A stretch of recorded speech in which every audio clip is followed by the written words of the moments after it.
Informatiser pour être plus productif. Comment s'y prendre?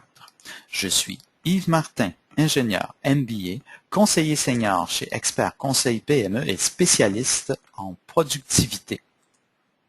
Peur du risque? Les chiffres vous donnent raison.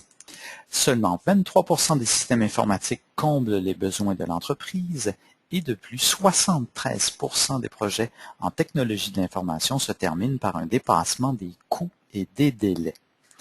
Avant de se lancer dans un projet d'informatisation, prenez du recul et posez-vous les bonnes questions.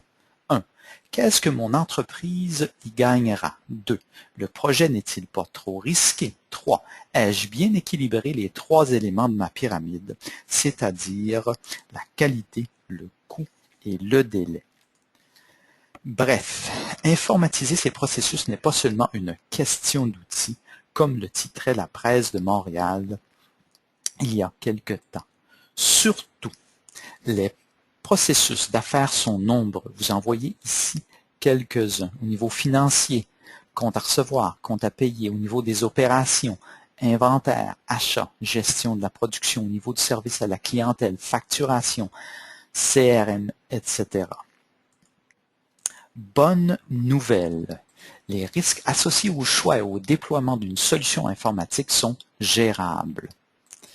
Avec la bonne approche et les bons outils, il vous est possible de choisir le système qui convient à votre entreprise et de l'implanter sans heurts, c'est-à-dire sans dépassement des coûts, à temps et avec les fonctionnalités prévues. Mais comment s'y prendre? La clé du succès réside dans l'utilisation d'un processus rigoureux. Première grande étape, prendre du recul, c'est-à-dire analyser les principaux enjeux, clarifier votre stratégie d'affaires et identifier les irritants administratifs et les gaspillages. Deuxième étape, préparer un budget en tenant compte des facteurs suivants. Les bénéfices intangibles, les coûts, tous les coûts, les subventions disponibles et estimer le retour sur investissement de votre projet. Au-delà de 2 ou 3 ans, il est possiblement trop risqué, votre projet d'informatisation. Troisième étape, préparer un budget. Voici un exemple où chaque ligne du fichier Excel représente une étape du projet. Les colonnes détaillent chacune de ces étapes-là, les activités, la durée, l'échéancier, les montants, etc. Quatrième étape, GAP.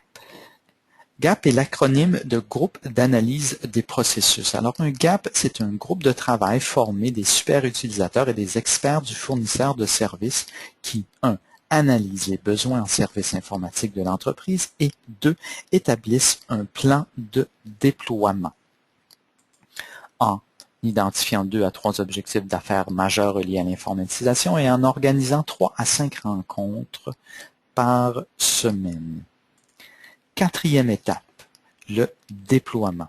Vous voyez illustrer ici les grandes étapes de déploiement d'un système informatique. Chaque cas est un cas particulier qui demande des ajustements.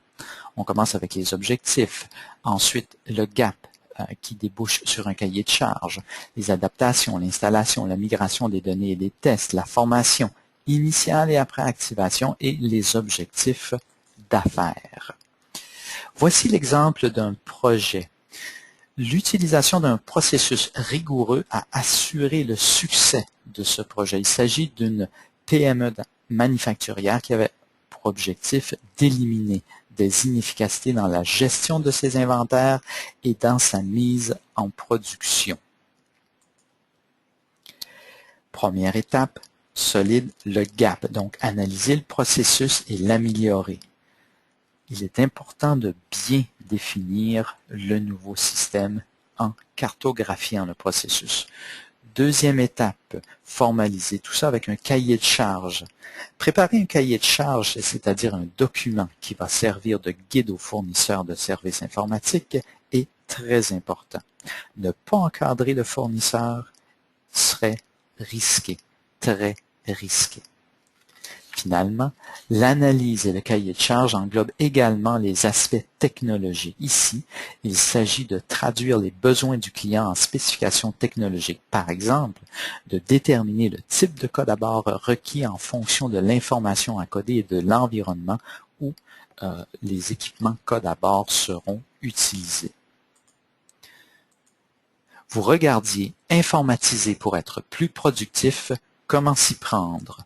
Au plaisir de vous accompagner, Yves Martin, 514-381-6502, ymartin@expertconseilpme en un mot au singulier.com, www.expertconseilpme.com.